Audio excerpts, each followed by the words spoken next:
It's time to listen to them as they take us through their amazing journey towards global leadership and creating a better world for generations to come.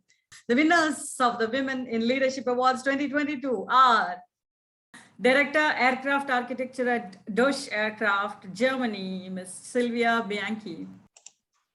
Good afternoon to everybody from Germany. It is such a great honor to have received today the Global Women in Leadership Award.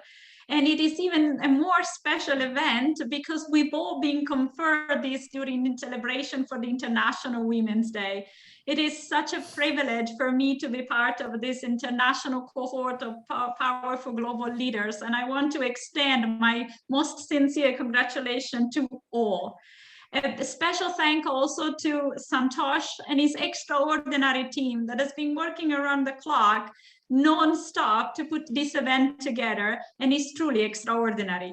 I am looking forward to the great accomplishment of the Global Council for the Promotion of International Trade, as they really respect and put in practice the guidance provided by United Nations Women by realizing gender equality today for a sustainable tomorrow. Thank you very much for having me today.